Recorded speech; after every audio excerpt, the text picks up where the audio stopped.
Good day, ladies and gentlemen.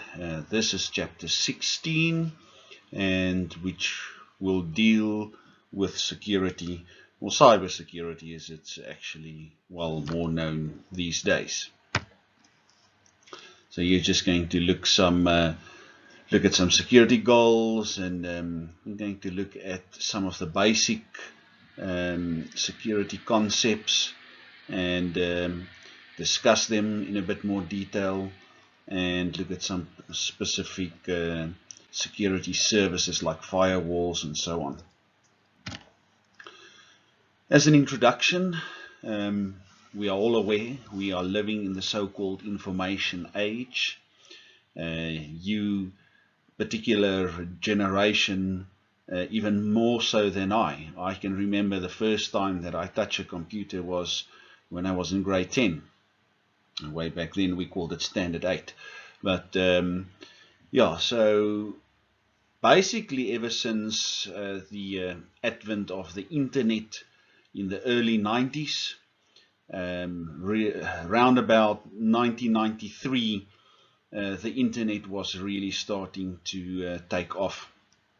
Now, information needs to be secured from all different kinds of attacks. And to be secured, information needs to be hidden from unauthorized access, which we will quickly call confidentiality. And it must be protected from unauthorized change, which we will call integrity. And it must be available to all authorized entities when it is needed to be available. And that's simply called availability.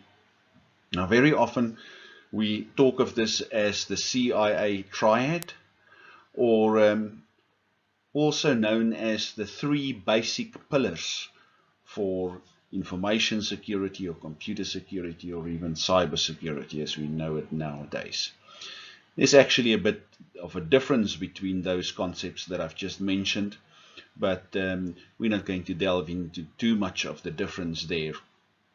When you come to COS 330, computer and information security and cyber security, we will deal with those concepts in more detail there in the third year. Now, during the last 3 decades, computer networks created a revolution in the use of information. So in other words, it all started happening with the internet, as I said, when everything started to be connected together. So information is now distributed. It's all over. Authorized people can send and retrieve information from a distance using computer networks. And as I said it later, as it became known as the internet. A little bit of history there. The first so-called dawning of the internet, so to speak, is when the so-called ARPANET was formed, which was really a military network in the United States. And from there, when it expanded, it basically became known as the internet. So not only should information be confidential when it is stored, there should also be a way to maintain confidentiality when it is transmitted. So very often we talked about stored data or transmitted data, or data in transit versus data at rest, basically just synonyms for those concepts. And it doesn't matter whether it's transmitted or stored, both of those cases it needs to be secured, and in other words, it needs its confidentiality needs to be maintained. So let's look at some of these security goals of each of confidentiality, integrity, and availability. What does confidentiality mean? It means keeping information secret, basically from unauthorized access. Now, it's probably the most common aspect of information security. We need to protect confidential information. It's commonplace that in certain situations you don't want to know unauthorized people to know some stuff. For example, you don't want unauthorized people to go and look at your bank information, specifically what's inside your bank account, and what transactions you've been performing. So you want to keep certain information secret. So an organization needs to guard against those malicious actions that will endanger the confidentiality of its information. Malicious actions can be very loosely translated to attacks. And we will look at attacks in a little bit more detail in just a while. With integrity, what does integrity mean? Well, information needs to be changed constantly. So take, for example, again, your bank account. When you deposit or withdraw money, the balance of your bank account needs to be changed, either higher or lower, depending on what you're doing. So there's certain stages where it's most certainly required to change information. But those changes need to happen in an authorized way. And that's basically what integrity means. It means that changes should be done only by authorized users and through authorized mechanisms, not through so-called backdoor or unwanted or malicious mechanisms. Sometimes also, as we said, we call it attacks or hacking, as we will see in just a while. Availability, the third pillar of the triad. So the information created and stored by an organization needs to be available to authorized users and applications when it needs to be available. Because information is useless if it's not available. So information needs to be changed constantly, as we saw with integrity, which means that it must be accessible for those authorized to access it and to be able to change it. Unavailability of information is just as harmful to an organization as a lack of confidentiality or integrity. Imagine what would happen to a bank if customers suddenly cannot access their accounts for transactions. You all know too well what can potentially be the situation if you can't withdraw your funds or make a payment due to a bank that's offline, or the ATM that's offline, or whatever the reason may be. It may have devastating effects not only just on you but on the bank, because that will potentially cause that you don't trust the bank anymore, or that customers hear about these incidents and they don't want to basically have their accounts with those banks. And so it's really, really important that information needs to be available when it is supposed to be available.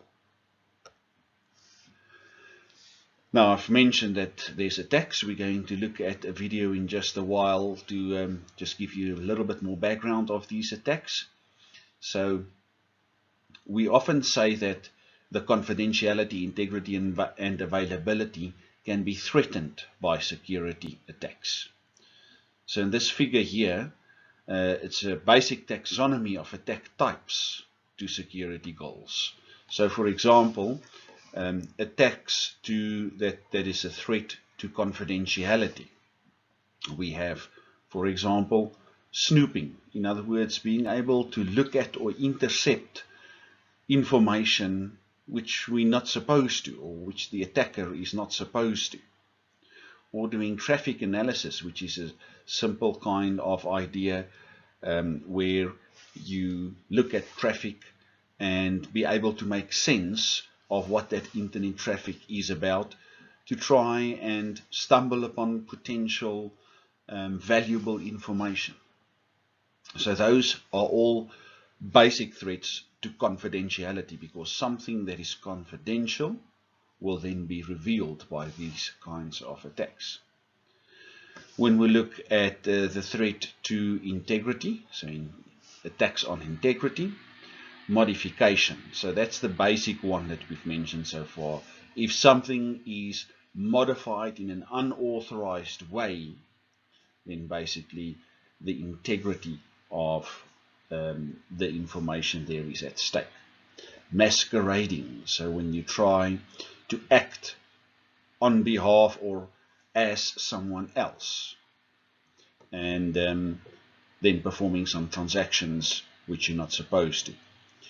Or replaying. So when you were able to, as an attacker, perhaps intercept some communication, let's say, for example, that makes a payment to an organization, and then later replay that transaction, which basically would make a duplicate payment to that same organization.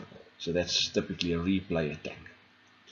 And then repudiation. So, I mean, this is actually an attack as old as the mountains, so to speak. You know, basic repudiation means to lie or to deny that you have done something, that you've committed some transaction. And then attacks to availability, threats to availability. The most common one there is denial of service. So what we mean with denial of service is basically to say that a service that is supposed to be available is suddenly not. In other words, you deny the availability of the service. So there's actually a much more detailed taxonomy of these, but these are the basic ones. Basically, I'm going to skip over these slides. I think I've explained everything on the previous slide. It basically just conforms or confirms what these attacks are about. There's many more, as I've said, but we will look at this in COS 330. So in your third year, if you want to take this course, or if you're going to take this course, then that is about cyber security, computer information security, and we will look at basically this entire chapter we're doing here. We'll look in much more detail in that course and do nice exercises. We do even hacking exercises and so on, and that's always lots of fun to the students. So the next video gives a short overview of some of the most common cybersecurity attacks, and I'm quickly going to show it to you. Hey YouTube, Stetson here, and today we're going to chat about 8 types of common cyber attacks that can and do strike organizations, consumers, and individuals like you every day. Now, CompTIA's research has shown that only around 35% of IT staff had rated their cybersecurity as completely satisfactory. Where do you think your organization stands?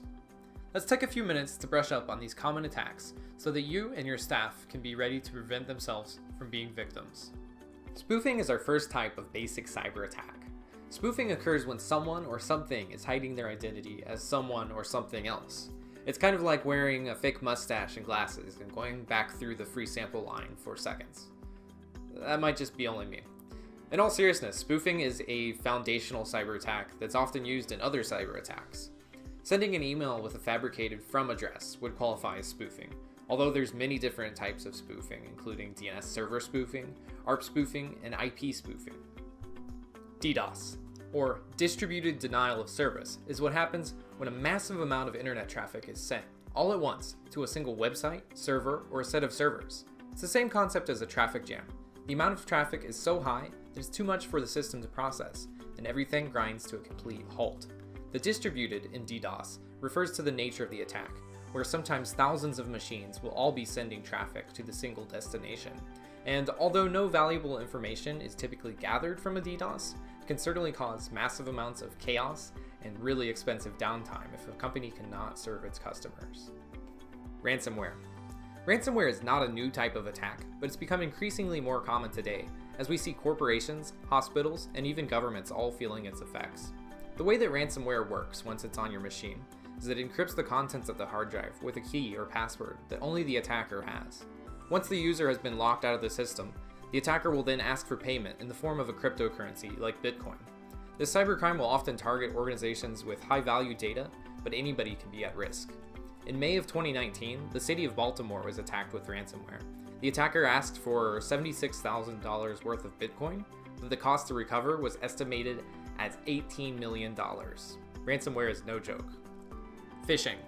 Phishing attackers send out massive amounts of email containing malicious links that, if they're opened and clicked on, can steal your login credentials or other important information. Phishing attackers often rely on spoofing to pretend to be somebody else, usually your bank or an online store, or really anything at all that would get you to open the email. Avoid phishing at all costs. Social engineering. Social engineering is definitely the oldest form of attack because usually it doesn't even rely on a computer to perform. Social engineering is any type of attack that relies on the psychological manipulation of a person into doing something that they shouldn't or divulging secret information that they shouldn't. Usually the attacker will just pretend to be somebody with authority and simply ask for the secret or the thing to be done. Many cybersecurity experts say that humans are in fact the weakest link in the cybersecurity chain. This is even more reason for users to be educated. Tampering. Data tampering happens when data is destroyed or changed by somebody who shouldn't be allowed to. A common form of tampering is subtly manipulating a URL to change parameters that would give the attacker access. A backdoor can refer to any method where an authorized or unauthorized user can circumvent normal security measures and gain access to a system with a higher level of access. Now, sometimes backdoors are installed on purpose by software or hardware companies so that they can access their technology after the fact. These non-criminal types of backdoors can be used to help a user who's locked out of their account or for troubleshooting purposes. Malware. Malicious software or malware is a broad blanket term that can describe many different types of software, code, or bugs that intend to do damage to a system. Malware can be created by anyone, whether it's a single rogue hacker, a group of hackers, or entire governments. Malware can take the form by way of executable code, scripts, active content, and other forms of data. Malware is referred in the media by a lot of different names like computer viruses, Trojan horses, worms, ransomware, spyware, adware, or scareware. Alright, that's our list of 8 basic cyber attacks that are so basic you might just miss them. Be sure to stay on top of cybersecurity. Check out CompTIA's cybersecurity resources in the description below and validate the skills needed by getting certified. That's it for now. Thanks for watching, and don't forget to subscribe.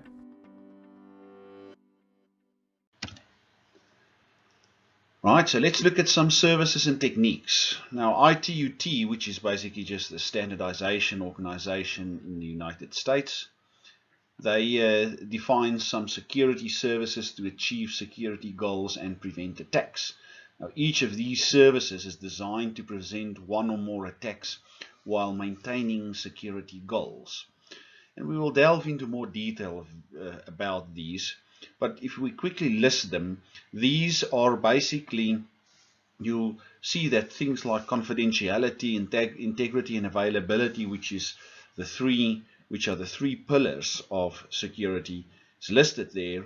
And some of the other services like identification and authentication, authorization, basically can fit in to confidentiality as well. Non-repudiation can also fit in as part of integrity, because non-repudiation is basically avoiding that you can deny a certain action, or non-denial. And we just saw at integrity a few slides back that integrity, an attack on integrity is to be able to deny something. And then availability we've mentioned, and privacy can also sometimes form part of confidentiality. But there's a big difference between privacy and confidentiality, because confidentiality means secrecy, to keep something secret so that no one else that's not authorized is able to read it. Where privacy is not necessarily something that is secret. There's this old riddle that says, what belongs to you but is mostly used by others? And the answer is your name. So your name is not something that's secret. Many people know your name, but you don't want your name to be made available, linked to certain situations. You want to keep your name private in certain situations. For example, you don't want to put your name on your voting ballot, right? So in certain situations you want to keep your name private, but it's actually different from secrecy, right? Again, In COS 330, we explore these concepts in much more detail. Each of these concepts listed here now basically is a whole lecture on its own, which we will deal with in much more detail in COS 330. The actual implementation of security goals needs some techniques, so we can very often say that these services, these 7 services that were listed here, we need to implement them with techniques, or sometimes called mechanisms, even sometimes called countermeasures. As you can see, 2 countermeasures or 2 techniques for confidentiality that's very prevalent today is cryptography and steganography. We will look at these in a bit more detail just now. First, cryptography. So what does cryptography mean? It's actually a word with Greek origins, which means secret writing. So there you can immediately see cryptography again deals with secrecy. However, we use the term to refer to the science and art of transforming messages to make them secure and immune to attacks. Now, although in the past cryptography referred only to the encryption and decryption of messages using certain secret keys, today it's defined as involving 3 distinct mechanisms. In other words, we mainly have 3 distinct mechanisms or techniques that we employ to implement cryptography. That's symmetric key encryption, asymmetric key encryption, and hashing. You also note that we often use the word encipherment for encryption. It means exactly the same thing. In this field of cybersecurity, there's very often lots of synonyms for the same concepts, and I'll point them out as we go along. For example, encryption is the same as encipherment, and decryption is the same as decipherment. Hashing is another technique which we will not discuss now. We will get to it later for a very good reason. So the general way in which we can try to encrypt something is by using the following basic algorithms. So for encryption, we basically can say C equals EKP, and that basically means that C is the ciphertext. So ciphertext means the encrypted text. And to get to the encrypted text, we basically need to do the following. We need to encrypt, so encrypt using some kind of algorithm and some kind of key on the plain text. So the plain text, or sometimes also called the clear text. Plain text means it's the unencrypted text, the text you would be easily able to read. So we use this encryption algorithm with the key to be able to encrypt this message, and that results in the ciphertext or the encrypted text. Now, to do decryption, it's basically a reverse or an inverse, really, of the encryption procedure. So to get to the plain text, we again use a decryption algorithm with a decryption key, and we provide as input the ciphertext to that. So that will result or yield the plain text. So basically, in general, we can also say that the plain text is the same as, and let's start in the middle of this algorithm here, that the plain text that is encrypted with a certain key, all of that can be decrypted with a certain key to basically give you the plain text again. So it's just substitution of the algorithms here. So if you had the original algorithm here, P equals the decryption key on ciphertext, that's basically that thing over there. It's just the C is just replaced with what you see over there. Okay. Right. Let's continue. Steganography. So the word steganography means in Greek covert writing. So in contrast with cryptography, which means secret writing, this is covert writing. In other words, to make it simple for you to quickly give the difference between cryptography and steganography. Cryptography, it is obvious that something is being kept a secret. To give you an example, if the ciphertext, in other words, the encrypted text, was sent over a network to someone else, and that encrypted text would be intercepted, it's easy to see that the text looks like garbage. It's unreadable. In other words, it's easy to detect that this has been encrypted. Steganography, it's not even easy to detect that something is encrypted. How does that work? Well, it sometimes is called a covert channel. Now, what is a covert channel? A covert channel basically means it is something different from the usual way of communication. I mean, a direct channel for us, as we use the internet today, is basically the connections between two users.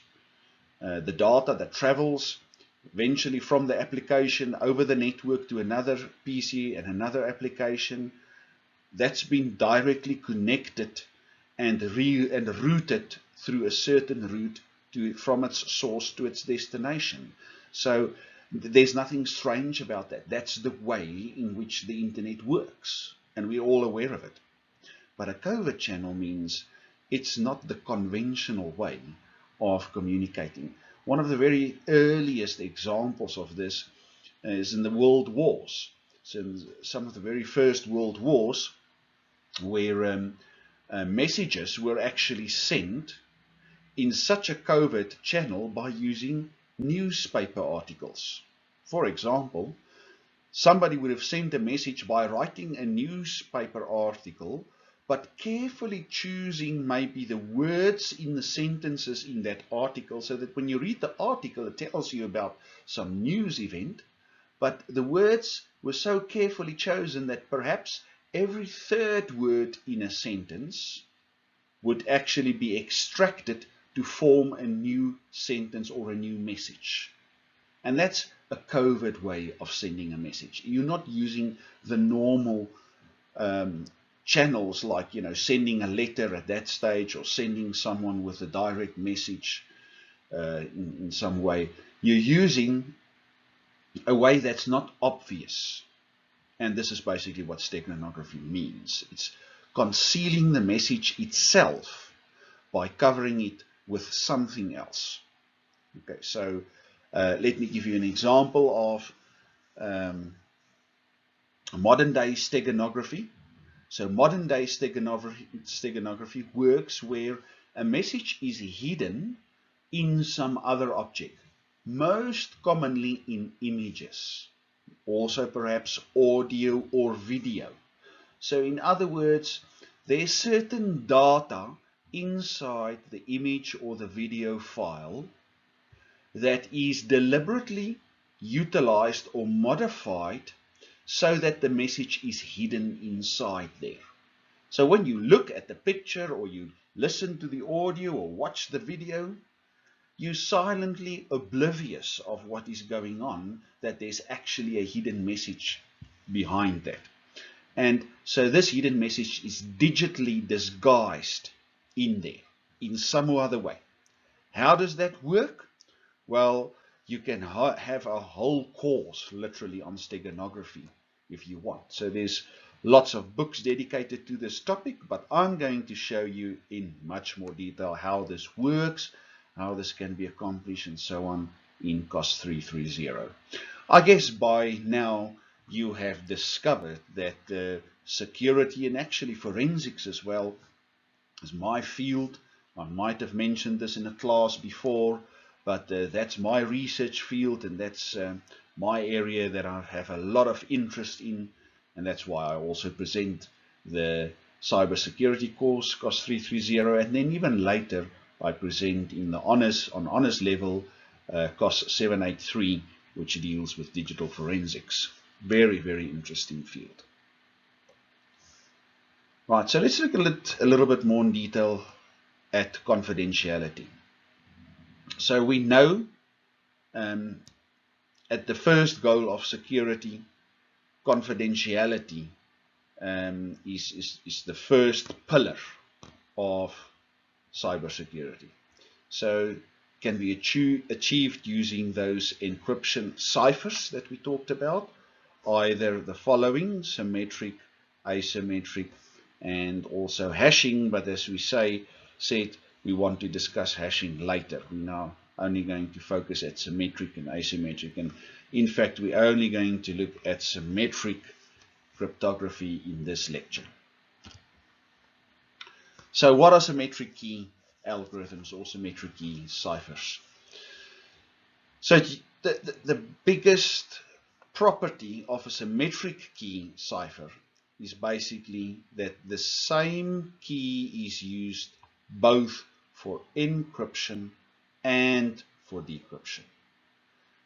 So if you look at the picture below, it basically is the same analogy as having a key on this side, and when you take the plain text and you send it through this encryption algorithm, this key is used to integrate with the algorithm and be able to do the encryption so that you have the cipher text.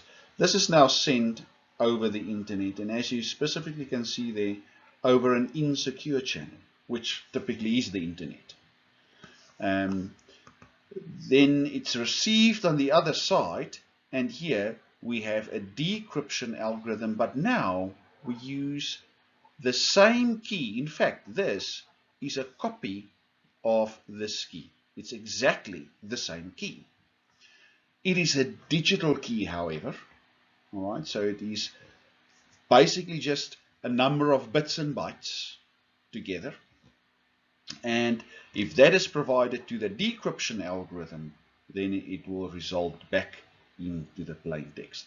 Now note again, this algorithm over here, the encryption algorithm, is not the same as the decryption algorithm. It's two different algorithms.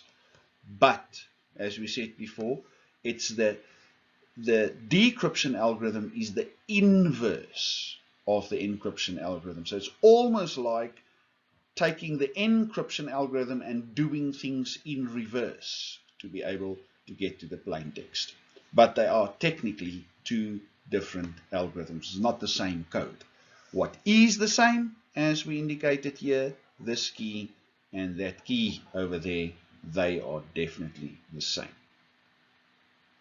So that's why we say the key is used for bidirectional or bidirectional communication, meaning bidirectional means two directions. In other words, what we can encrypt here and send over there can be decrypted, but the same key now can be used from this person's side if they want to encrypt something and send it over here to be decrypted. All right, in that case, this person must also, Bob, must also be able to have the encryption algorithm, and Alice must be able to have the decryption algorithm as well. So technically, they both need both algorithms and use it at the right stage. All right, so what we have here is that we're going to do a little bit of an animation just to show you how this works, how symmetric key cryptography works.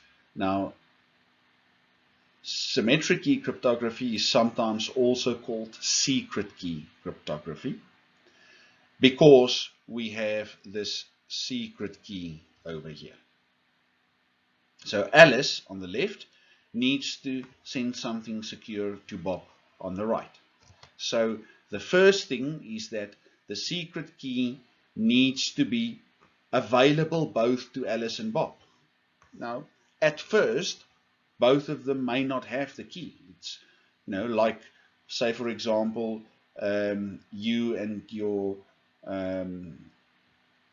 partner or whoever has got a house, and for both of you to be able to enter the house, you need the same key to that house. It's a similar principle, but before, at first there was only just one key, and another key had to be manufactured or made, and it's the same principle here. So Alice needs to get this key to Bob. So Alice can send this key to Bob over a network connection, and then Alice and Bob both have the same symmetric key. So Alice generates a message M, and this message then gets encrypted with this secret key. And this message gets sent over to Bob on the other side. Okay?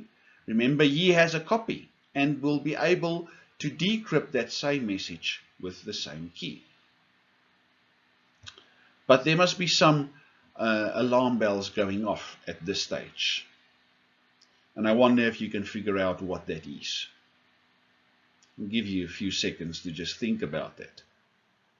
The big problem is, how does Alice get this key securely to the other side? Well, Alice can maybe, in a practical scenario, take this key. Remember, it's a digital key. It's just a number of bytes or bits forming this secret key. And she can put it on a flash drive or a disk of some sort and walk over to Bob's office and give that to Bob. All right? Because the big problem here is they cannot just send it over the network, because there's this third guy potentially called Mike. When she sends the key, he can intercept that in some other way by doing snooping or interception, one of those attacks that we talked about. Simply, a word for that is sniffing, listening, basically capturing the traffic that goes past on the internet at certain points. It is very possible to do that. So he can do that. Just with that key, it's still worthless for him. He basically has to have the message. This message would normally be encrypted with that key, but he can also intercept the encrypted message.